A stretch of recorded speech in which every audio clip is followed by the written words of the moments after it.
California dreaming about you. And there's the white flag, 1 to go. It looks like this one is going to belong to Vasser, but who's second, third, fourth, and fifth is going to be is just about anybody's guess. As Jimmy Vasser on the backstretch, working on his first win. We're watching the battle for second. They're all together now. Scott Pruitt's going down on the inside, but I don't think Gilles going to let him have any more than a look. That is not Gordon just ahead of DeFerrin. That is Scott Goodyear, identical cars. Here's the checkered flag as Jimmy Vasser takes the win. DeFerrin, who goes in second, and I think it's a dead heat. I think Robbie might have got him.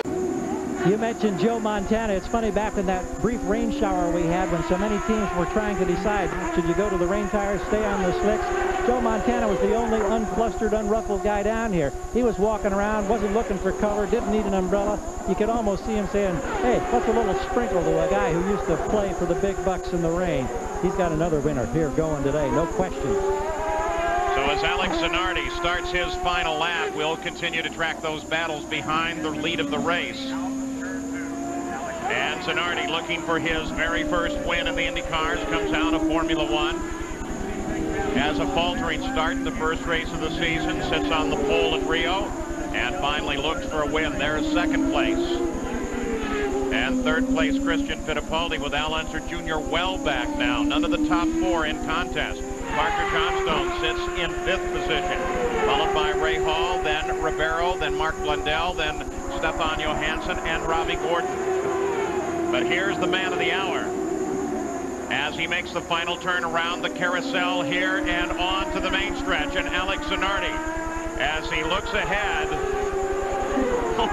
takes it way over to the right, then comes over to take the checkered flag as Alex Zanardi has taken the win here. Hey, 1 to go, white flag, white flag. Chip Ganassi calls it for you. You saw Jourdain's car there at the edge. It will not be a factor in the final lap.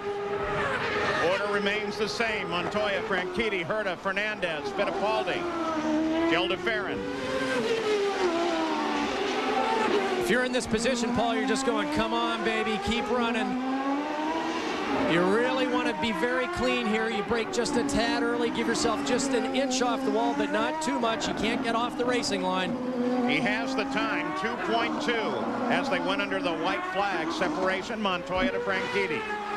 Back in his pits, everybody there that's worked so hard for so long, getting these cars ready for this race after Motegi, their hearts in their throats, fingers crossed. Oh, this kid is good. So very, very good. Juan Montoya, his third race in the series, looks for his first career win. You're the man. You are the man. There you heard Chip Ganassi say it. You are the man. Great job. Great job. Oh, without question, the 39th winner in kart history, and the name is Juan Montoya as he thanks the crew. On for 1 mile, he's going to hang on for 4 miles here, which is a lot for Michael Andretti. He's going to catch up. Certainly is as a leader, 4.5 seconds. There's no way really that Michael Andretti can catch this man, Bruno Junqueira. Great drive, great strategy, and he's looking good now. Adrian Fernandez third, Dixon fourth, DeFerrin fifth.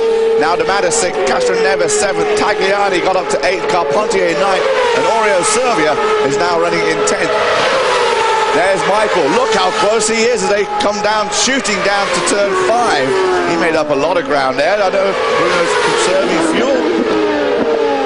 Backed way off. Lap time was 1:45 on the last one.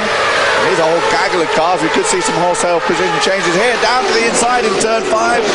No luck for Gilles as he looks at Scott Dixon there. Yeah, just looking there, and another great drive for Scott Dixon. Looking good for another top 5 finish. What a remarkable drive again by this guy. There's Cristiano D'Amato. He's looking to get his championships challenge back on track after a series of very disappointing results. Through the carousel right now for Bruno Junqueira, and Michael is nowhere close enough at this point. That's the kink. Safely negotiated for Bruno Junqueira. Now a little more than a mile or so from the finish, but we've seen all sorts of drama here at Road America. Remember a few years ago, Alonso Jr. was comfortably in the lead of this race, and he blew up the engine right there. Well, the engine blew up, whatever, going into that corner. He coasted to a smoky halt. We've seen drivers run out of fuel here as well, but Bruno Junqueira, just one more corner to go, Guy. And this could be obviously his first win in the championship. Scott Dixon got his earlier, but we'll have another rookie winning, and we'll have another winner in the Kart FedEx Series. The checkered flag is shown for Bruno Junqueira at the Road America 220. He's getting the white flag, this time by 1.5 miles to go here at Texas Alonso Jr. Jeff Ward tucked in right behind him. Ed and Dari hanging in, and Elio Castro Neves runs in fourth as they hit the backstretch. Ayrton Dari went right around Castro. Look at Ward. He pulls right alongside of him. Going into turn number 3. This is going to be an incredibly tight finish. Look at a 3-lap wall. I think Ward won it. I think that's the only lap he led all day, and he won the race. He's going to get the white flag here. One more lap to go for Charlie Kimble. White flag. And there's the gap back to Simon Pagenaud, who's constructed a very good race himself and his team. He's on the podium. If he can hang in there for one more lap. There's the blue car there, the HP Schmidt Hamilton Motorsports car. But this is going to be a lap that Charlie Kimble will remember forever.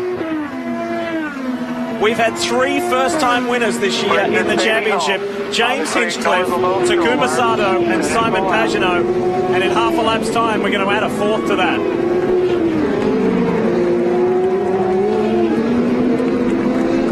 Listen to the crowd. That is awesome. There's a great turnout here at Mid-Ohio today. You can clearly tell they're loving this first-time winner. It's been a super weekend with Firestone Indy Lights, Pro Mazda, USF 2000. We've had Pirelli World Challenge. There's been no shortage of racing. There's been no shortage of fans. The weather has worked on our side, and the sun is shining on Charlie Kimble. It's his 45th career IndyCar Series start. Charlie Kimble